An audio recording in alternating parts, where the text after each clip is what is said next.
మంచిర్యాల జిల్లా చెన్నూరు పట్టణంలో 63వ జాతీయ రహదారిపై పోలీసులు విస్తృతంగా వాహన తనిఖీలు నిర్వహించారు. పార్లమెంట్ ఎన్నికల నేపథ్యంలో ఎలాంటి అవాంఛనీయ ఘటనలు చోటు చేసుకోకుండా అనుమానిత వ్యక్తుల వివరాలను అడిగి తెలుసుకొని పోలీసులు వాహన తనిఖీలు నిర్వహించారు. ఎన్నికలను సజావుగా నిర్వహించేందుకు తనిఖీలు కీలక పాత్ర పోషిస్తాయని పట్టణ సీఐ రవీంద్ర తెలిపారు. సాయుధ బలగాలతో పకడ్బందీగా విధులు నిర్వహిస్తున్నట్లు సీఐ తెలిపారు. అక్రమ మార్గంలో ఎటువంటి మద్యం, డబ్బు, ప్రజలను ప్రలోభపెట్టే వస్తువులను రాకుండా విధులు నిర్వహిస్తున్నట్లు తెలిపారు. అలాగే సిబ్బందికి తగు సూచనలు చేశామన్నారు.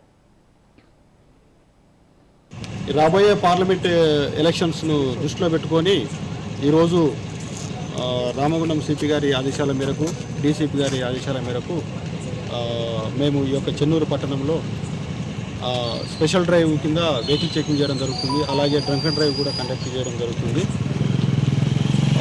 ఎట్టి పరిస్థితుల్లోనూ ఎవరు కానీ వితౌట్ హెల్మెట్ తోటి కానీ రాకుండా చూసుకోవాలి. ఖచ్చితంగా అందరూ హెల్మెట్ ధరించాలి. అలాగే డ్రంక్ అండ్ డ్రైవ్ తాగి కానీ వాహనాలు నడపరాదు.